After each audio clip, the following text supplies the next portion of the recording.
Welcome back to my kitchen. This is Baking with Matt, and I am the aforementioned Matt. Following the last video, one of my friends, funny enough also called Matt, sent me a recipe. That recipe is for banana muffins. So what we're going to do now is basically try and follow that recipe. Hopefully this time there'll be less errors and mistakes as there were with the brownies. I'm not sure if this is his own recipe or not. If it is then, and it does go very, very wrong, I'm just going to blame it on him, because he should know better than to try and make me do stuff that, I clearly shouldn't be allowed to, do. So, let's jump straight into this and see what happens, shall we?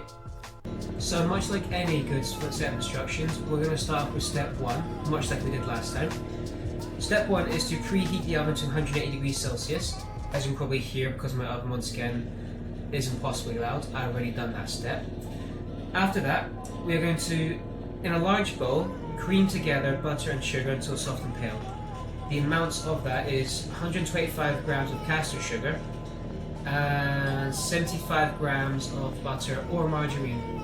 I'm not too sure what it means by cream together. I'm just hoping what that basically means is just quite simply mix. If it doesn't, it's not a good start. That's what I'm going to do. Right, I believe the creaming stage is over. I could be wrong. I now have something that looks like this and is also extremely sticky. So what we're going to do now is move on to the next step. That is in a separate bowl. I learned my lessons, by the way. I have a separate bowl, that isn't one with a face on it. Whisk eggs and vanilla together. That is 1 tablespoon of vanilla extract and 2 large eggs at room temperature. Let's get that sorted out then. Right, we have now whisked the egg and the vanilla extract together. So now once they're done, in the creamed bowl of stuff, we're going to be sifting in a whole lot of ingredients, to be honest. What there is my self-raising flour, my bicarbonate of soda, my allspice, my cinnamon, my nutmeg, that was an optional step so I didn't go with it, and my egg and vanilla mixture, and then mix it all together until it's combined with no dry clumps remaining. Sure, why not? What I'm going to do now also is show you a couple of little tips and tricks, Matt Smith exclusives you could say. The recipe for this one calls for ground cinnamon. If you only have the sticks of, let me show you a couple of tips and tricks of how to make it ground.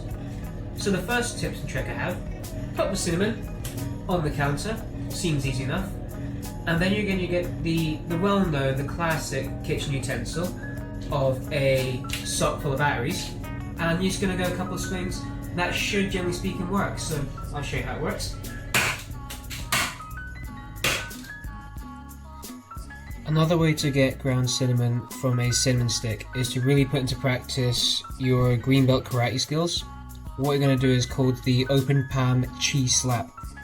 In which case, as first expansion, you're going to have your cinnamon stick in your hand like this, and you're going to bring it down with a quick, classic, which then should give you plenty of cinnamon in which to use. Okay, so we have now mixed everything together. It smells really, really good actually with the cinnamon.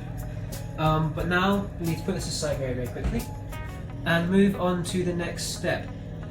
And that is now mash 2 bananas and add them to the mix. Mix to combine and add your chocolate chips and mix for 30 seconds.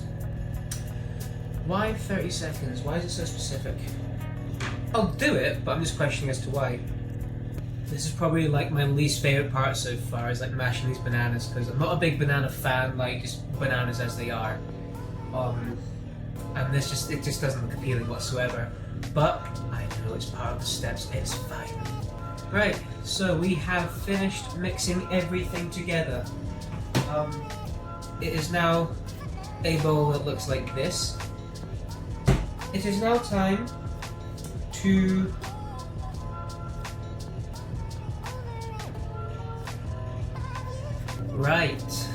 we have a mystery ingredient. So part of the ingredients list was 2 tablespoons of golden syrup.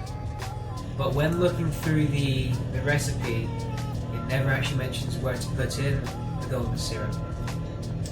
So I'm just going to chuck it in now and pray to the muffin gods that it doesn't matter if I'm doing it late or not. Not my fault though. Not my fault this one.